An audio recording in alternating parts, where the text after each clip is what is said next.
Ce cours est dédié à la réussite de Avraham Moshe, Ben Naomi Rachel Sarah et à sa Tchouva Shelema. Chers amis, avec les événements récents aux États-Unis, il semblerait que la liberté d'expression soit remise en question, qu'elle soit en danger, alors que c'est pourtant l'un des points fondamentaux de toute démocratie.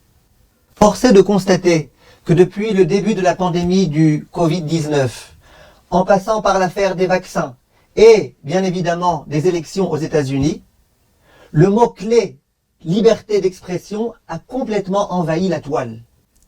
Et j'aimerais donc essayer de réfléchir avec vous à ce que la Torah a à nous dire de cette liberté d'expression. Tout d'abord, il faut savoir, mes chers amis, que ce principe-là de la liberté d'expression est réglementé de façon différente dans les différents pays du monde. On va prendre bien évidemment l'exemple des États-Unis, qui est au cœur de l'actualité. On va prendre l'exemple de la France, puisque la plupart des gens qui verront cette vidéo sont des Français et des francophones. Et nous allons parler d'Israël, puisque Israël c'est le pays qui nous intéresse à tous, et puisque Israël se dit être un pays démocratique. Commençons par les États-Unis. Aux États-Unis, le premier amendement de la Constitution est justement la liberté d'expression. Ça veut dire que là où les Français ont mis l'accent sur liberté entre les individus, les États-Unis disent avant tout, il y a un principe qui est la liberté d'expression. Raison pour laquelle l'apologie du racisme, du nazisme, etc., ne sont pas condamnables en soi. S'il y a une femme qui n'est pas suffisamment bien habillée, quelquefois, elle va être censurée, on verra pas sa photo. Alors que tu peux parler et tenir des propos anti-Shoah, anti-juifs, propos nazis à l'extrême, ça on laissera passer. Et nous allons lire ces propos. Comme si ces propos-là étaient plus cachers qu'une femme qui n'est pas complètement habillée. C'est uniquement lorsqu'il y a une liberté d'expression qui risque de conduire immédiatement, imminemment à une violence très grave, et selon l'appréciation des juges, que là, on peut effectivement considérer qu'on est dans le domaine du pénal. En France, la liberté d'expression est aussi garantie par la Constitution. Simplement, il y a des tas de lois qui sont venues amender cette liberté d'expression. Toute provocation, discrimination sont interdits par la loi. En France, tenir des propos comme la Shoah n'a pas existé, ou des propos nazis, des propos ouvertement antisémites et qui appellent à la haine, sont condamnables. Par contre, il y a une autorisation qui est celle de pouvoir se moquer des religions, avec évidemment tous les scandales que ça a pu faire. En Israël, il n'y a pas véritablement de constitution, mais il y a par contre une liberté d'expression qui est limitée. Il y a par exemple la censure militaire, il y a par exemple l'atteinte à des gens privés, à la vie privée des gens. Ça c'est limité. En Israël, il y a aussi une notion qui s'appelle, même dans la loi israélienne, le lachon hara, ça veut dire la médisance. Évidemment, ça n'obéit pas exactement aux lois de la Torah, mais c'est un concept qui existe, de ne pas dire de médisance gratuite contre certaines personnes. Alors, avant d'entrer dans ce que la Torah a à dire à ce sujet, j'aimerais d'abord préciser 2 points fondamentaux. Le premier, c'est qu'à l'époque, à l'époque de la Guémara, au moment où on parlait de lachon hara public, on faisait allusion à la place du marché, où il y avait monsieur et madame qui se rencontraient, qui discutaient, et puis la voisine, et la voisine de la voisine, et puis voilà. Mais c'était malgré tout extrêmement limité. Au jour d'aujourd'hui, lorsqu'on vient parler, écrire, diffuser sur les réseaux sociaux, c'est à une échelle gigantesque. De millions de personnes qui vont pouvoir en quelques instants lire ce que tu as écrit, voir ce que tu as partagé. Si demain tu décides de faire tes chouvas et d'effacer ce que tu as écrit, c'est impossible, ça s'est déjà diffusé de façon irréversible. En dehors de ça, il y a aujourd'hui tout type de système de traduction automatique qui font que le monde entier, quelle que soit la langue qu'il parle, vont pouvoir comprendre ce que tu as écrit. Ça ne fait qu'empirer les choses. Et je veux aussi préciser que toutes les plateformes de diffusion appartiennent à des sociétés privées et ne sont donc pas tenues, ni censées, ni dans les faits, procéder du bien public, du bien des collectivités. En venons-en à présent à ce que la Torah a à nous dire. La Torah nous dit de façon explicite, et le Chafetz Chaim dans l'introduction à son livre insiste énormément sur le fait que il existe un interdit qui est celui du lachon hara, de la médisance. Dire du mal de quelqu'un est complètement interdit par la Torah. C'est une faute gravissime. La seule autorisation qui pourrait exister, c'est lorsque c'est pour la bonne cause, ce qu'on appelle les toélettes. Et même lorsque c'est pour la bonne cause, bien évidemment, il faut s'assurer que c'est pour la bonne cause. Il faut s'assurer que ce qu'on dit est vrai avant de pouvoir le dire.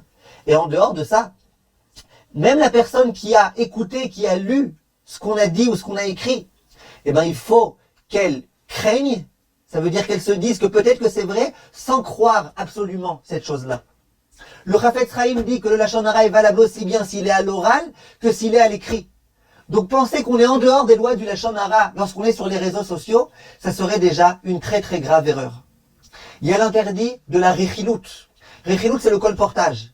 Rechilut, c'est prendre une information et l'amener ailleurs. Qu'est-ce qu'on fait, mes chers amis, sur Facebook, lorsqu'on like, lorsqu'on met j'aime, et qu'on diffuse des informations ici et là-bas? C'est du colportage. T'as entendu ce qu'un tel a dit, hein? Allez, toi, va voir. Allez, va, lui dis pas que c'est moi qui t'ai envoyé. Ouais, tu sais. Et puis lui, il paraît que. Et lui, et lui, et lui. Et d'un coup, à cause d'un like que j'ai fait, eh ben, il y a des milliers de personnes, voire plus, qui vont entendre ce qu'on a à dire de un tel ou de un tel. Alors que très souvent, nous ne sommes même pas sûrs de la véracité des propos. Tous les propos qu'on reçoit aujourd'hui, est-ce qu'on prend la peine de vérifier les sources? De quel site ça provient? De quel endroit ça provient? Avant de diffuser, d'abord on est véritablement sûr, on a demandé à des experts d'où ça provient ces choses-là. Tellement de choses, de vidéos qu'on voit aujourd'hui circuler parmi les Français juifs, qui proviennent de sites qui sont antisémites, anti-juifs, anti-Torah. Et pourtant, on les diffuse, comme si c'était autorisé par la Torah. L'interdit de Motzi Shemra, de dire du mensonge de quelqu'un. Le Lachon Hara, c'est même sur les choses vraies, le Motzi Shemra, c'est sur le mensonge. Le Haïm Tova et le Kav Zchut, la Torah nous demande à chaque fois de voir ce qui nous unit à l'autre, et pas ce qui nous divise, et pas ce qui nous sépare de l'autre. Voir les gens de façon la plus belle possible, et pas la plus horrible possible. Essayer de légitimer les actes des gens, au lieu d'essayer de les condamner sans arrêt. Torah parle de Sinat Chinam, la haine gratuite. Le Beth Amikdash a été détruit à cause de la haine gratuite. C'est quoi la haine gratuite? Haïr quelqu'un sous prétexte qu'il ne partage pas les mêmes idéologies que moi. Haine gratuite. Lorsqu'on vient et qu'on essaye de diffuser par-ci, par-là, combien de haine gratuite il y a? Et combien c'est grave? Haïr un juif, combien c'est grave? La Torah nous demande au contraire, Ve'ahavta l'ereacha kamocha. Tu aimeras ton prochain comme toi-même. En dehors de ça, l'honneur de la Torah qui est bafoué. Aujourd'hui, la liberté d'expression, elle me permet non seulement de dire tout ce que je veux, mais elle me permet aussi de parler des Chachamim de façon abominable. La Mishnah dans Pirkei Avot dit, faites attention. Lorsque vous êtes proche des Talmidei Chachamim, c'est bien, mais faites attention. Parce que vous pouvez vous brûler. Et combien d'histoires il y a de gens qui se sont permis de parler n'importe comment des Chachamim ou de la Torah et qui sont malheureusement morts très rapidement ou ont eu tout type d'autres problèmes. Je suis pas là pour vous effrayer, mais juste pour qu'on essaye de se réveiller ensemble. La Torah insiste énormément sur le Kiddush Hashem et sur la gravité du Chilul Hashem. Il faut sanctifier le nom d'Hashem et non pas, chas v'shalom, profaner le nom d'Hashem. C'est quoi le Kiddush Hashem? Tout ce qui permet à contribuer à grandir le nom d'Akadosh Baruch Hu, grandir la Torah. Lorsque je diffuse du bien, lorsque je diffuse un cours de Torah, lorsque je diffuse des choses extraordinaires qui se sont produites avec des Juifs, ça c'est du Kiddush Hashem. Tout ce qui vient contribuer à mettre des doutes sur la véracité de la Torah, à émettre des doutes sur la véritable grandeur des Chachamim, à émettre des doutes sur toutes ces choses-là, c'est du Chilul Hashem. Ce que récemment on s'est permis de comparer ce qui s'est passé aux États-Unis avec les nazis. Et lorsqu'on veut dire que tous les réseaux sociaux, ils essayent de se comporter comme les nazis, et on mentionne des noms que j'ai même pas envie de mentionner ici. C'est pas du Chilul Hashem, ça? Même si t'es pas d'accord avec le fait que Twitter ait décidé, et Facebook aussi, de censurer Trump, t'es pas d'accord, ok. Mais comparer ce comportement-là au comportement de nos ennemis, Marchemam, Vezicham, c'est pas du Chilul Hashem, ça. C'est pas méprisable, une telle chose, de mettre au même plan ces deux choses-là. Et pourtant, nous les Juifs, malheureusement, nous diffusons ce genre de choses. Nous contribuons donc à ces choses-là, qui sont véritablement dramatiques. La Gemara dans Psachim, page 99 dit, le silence est bon pour les tzadikim, a fortiori pour les idiots. La Gemara dit que lorsque deux personnes se disputent dans Masechet Kiddushin, s'il y a une personne qui est capable de se taire en premier, c'est cette personne-là dont on sait que c'est une personne de valeur. Il y avait une période où on était capable de donner de la valeur aux gens qui savaient conserver le droit du silence. Aujourd'hui, celui qui est silencieux, on le prend pour un idiot. On le prend pour un analphabète. C'est que celui qui ouvre grande sa bouche, qui a le droit d'être écouté et d'être considéré aux yeux de tout le monde. La Torah est d'accord avec ça? Tout le contraire. Il est écrit dans Pirkei Avot, Lo matzati la grouf tov et la shtika. La chose la plus extraordinaire qui peut exister, c'est être capable de se taire. Savoir se taire quand il faut se taire. La Torah dit Achaim va'amavet beyad halashon. La vie et la mort dépendent de notre bouche. Vous allez me dire, mais j'ai que parlé, j'ai que cliqué. Qu'est-ce que j'ai fait de plus que ça? On m'a demandé de diffuser, donc j'ai juste diffusé ce qu'on m'a demandé de diffuser. Et en dehors de ça, mes chers amis, tout ce que vous lisez, tout ce que vous voyez, tout ce que vous entendez, même si a priori vous êtes contre tout cela, ça rentre, ça pénètre à l'intérieur, de façon indélébile. Un jour, il y a des gens qui ont été écouter un soi-disant rave qui tenait des propos hérétiques. Et comme ils sont arrivés en avance à l'endroit de la conférence, ils ont été voir le grand-père du Rav Eliashiv qui s'appelait le Rav qui a rédigé le Lechem. Et ce Rav-là, dès qu'il les a vus, il a compris qu'ils étaient venus pour écouter la conférence qui avait lieu pas loin de chez lui.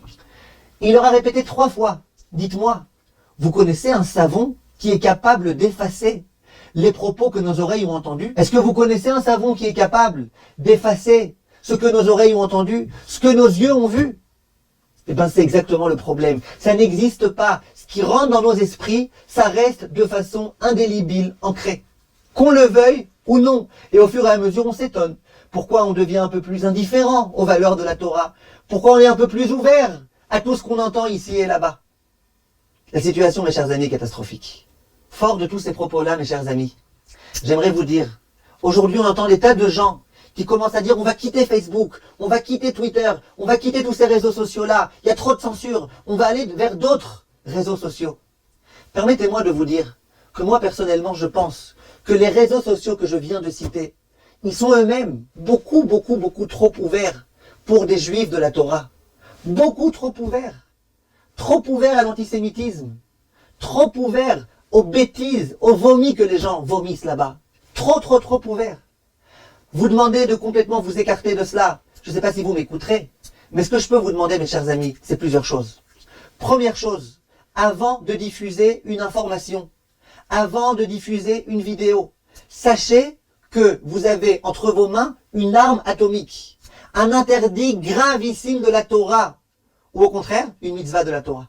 Vous diffusez un cours de ce genre, vous accomplissez une grande mitzvah de la Torah. Vous diffusez quelque chose d'interdit, c'est des graves avérotes de la Torah avec des répercussions irréparables.